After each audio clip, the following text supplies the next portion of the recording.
Bismillahirrahmanirrahim. Assalamualaikum warahmatullahi wabarakatuh. Bismillah, alhamdulillah, wassalatu wassalamu ala rasulillah. Masih berjumpa dengan saya. Mudah-mudahan semuanya selalu berada di dalam rahmatnya Allah. Amin ya Allah ya Rabbil Alamin.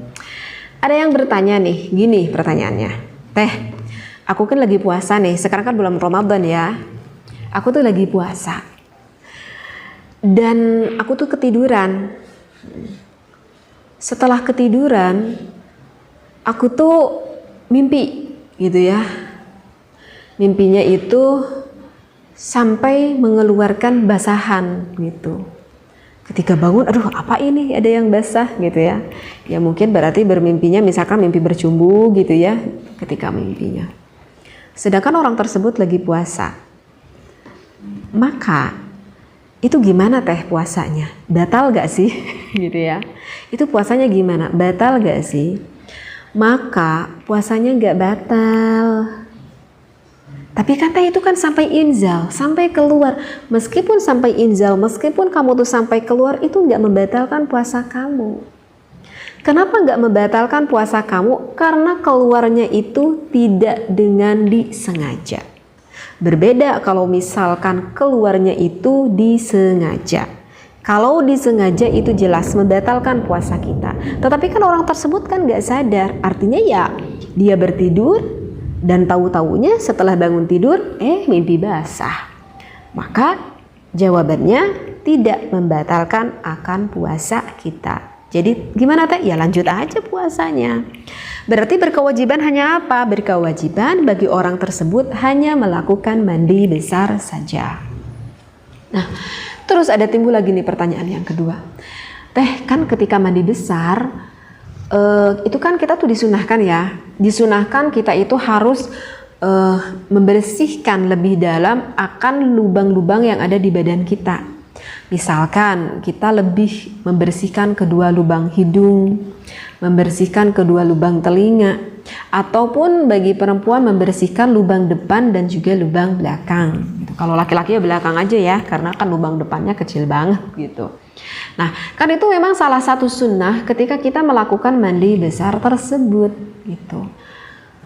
Sedangkan salah satu yang membatalkan kepada puasa itu adalah setiap perkara apapun itu yang masuk ke dalam lubang-lubang yang ada di dalam tubuh kita itu.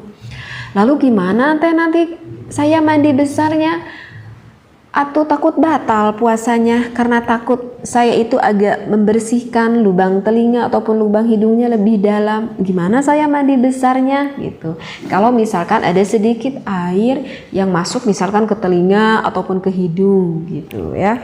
Nah, maka untuk jelasnya ini ada di dalam kitab Fatawi pada juz kedua pada Shahifah ke-30, maka jawabannya seperti itu yang sudah saya bacakan. Maka fa'ajaba biqaulihi la yuftiru bidzalika. Maka hal itu tidak membatalkan kepada puasa kita. Kama dzakarahu ba'duhum, seperti apa yang sudah dibicarakan ataupun ditutur oleh sebagian para ulama. Wa in balagha listifa'il ghusli kama lau sabaqal ma'u ma'al mubalaghati li ghusli najazatil fami. Tuh ini termasuk ada salah satu misalkan gimana cara membersihkan ada najis di mulut kita. Nanti saya bahas. Wa inna ma aftara bil mubalaghati fil madmadah li husuli sunnati bi mujarradi, tuh karena pengen dapat kesunahan katanya. Wad ilma'i fil fami fal mubalaghatu taqsirun wa huna la yasulu matlubuhu min ghasli simahi illa bil mubalaghati ghaliban fala taqsira. Saya enggak baca artinya ya, saya baca referensinya aja. Jadi gini kesimpulan dari referensi yang udah saya bacakan. Gimana sih kalau misalkan kita sedang puasa, kita itu melakukan mandi besar? Ataupun enggak mandi besar juga sih. Kenapa saya ngasihkan contoh mandi besar? Karena di dalam mandi besar itu kan disunahkan untuk membersihkan lubang-lubang yang ada di badan kita itu. Nah, maka saya kasih sarankan dari referensi yang udah saya bacakan itu, ketika kamu melakukan mandi besar sedangkan kamu sedang berada di dalam keadaan puasa, maka jangan terlalu ekstrim kamu itu membersihkan lubang-lubang yang ada di tubuh kamu itu. Karena kalau misalkan terlalu dalam, misalkan kamu membersihkan hidung terlalu dalam dan sampai pada batasan yang membatalkan, dan saya sudah terangkan ya mana batasan hidung dan telinga yang membatalkan itu gak perlu diterangkan lagi. Misalkan sampai melebihi dari batasannya hidung, misalkan dari batasan telinga, ya kalau kamu dilakukannya itu dengan sengaja, yaitu bisa saja membatalkan akan puasa kamu itu. Seperti itu ya, bisa membatalkan akan puasa kamu itu. Toh kan di dalam membersihkan lubang-lubang itu memang itu hukumnya sunnah, tidak diwajibkan pula. Jadi yang diwajibkan itu hanyalah membersihkan area lubang yang zahir. Artinya zahir ya, yang terlihat. Misalkan kalau dari telinga ya cukup daun telinganya aja, itu karena yang zahir, seperti itu. Jadi tidak berkewajiban sampai membersihkan lebih ekstrim, lebih dalam juga ya, karena itu bisa saja membatalkan akan puasa kamu. Tapi kalau misalkan aku mah enggak nih, enggak sampai terlalu dalam membersihkannya, tapi kok ada sedikit air misalkan yang agak masuk ke hidung kita, itu batal enggak teh sholatnya? Itu enggak batal gitu.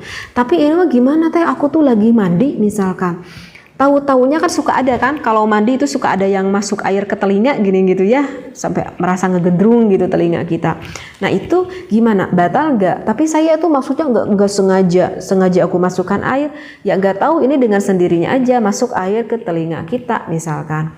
Nah karena kita mengguyur gitu kan, di kepala airnya banyak banget gitu. Nah itu bisa membatalkan nggak puasa kita. Nah kalau seperti itu karena nggak sengaja dan tadi kita itu sudah berikhtiat, artinya berikhtiat ya berhati-hati lah.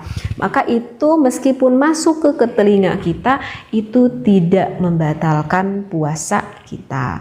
Jadi yang membatalkan itu adalah kalau kita melakukannya itu dengan sengaja-sengaja, misalkan memasukkan air ataupun memasukkan jari kita yang sangat dalam sekali membersihkannya, yaitu otomatis membatalkan puasa kita gitu.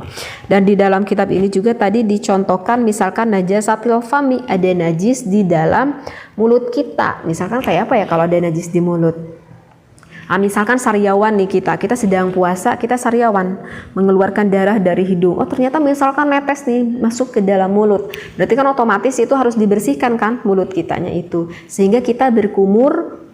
Itu nggak apa-apa, sok berkumur-kumur aja, asal jangan sampai ada tertelan sedikit air masuk ke dalam tenggorokan kita, begitu ya. Jadi dari pembahasan ini ada dua hukum yang sudah saya terangkan. Jadi kalau misalkan seseorang mengeluarkan air nutfahnya itu tidak dengan sengaja, itu tidak membatalkan puasa. Dan begitu juga kalau misalkan tidak sengaja ada air misalkan masuk ke telinga ataupun ke hidung sedangkan kita sedang berpuasa, itu pun tidak membatalkan puasa, kecuali kalau sengaja-ngaja kita memasukkan barang itu sehingga melebihi dari batasan yang membatalkan kepada puasa, yaitu otomatis batal puasanya. Insyaallah ya mudah difahami apa yang saya bahas kali ini. Wallahu a'lam, wabillahi taufiq wal hidayah. Wassalamualaikum warahmatullahi wabarakatuh.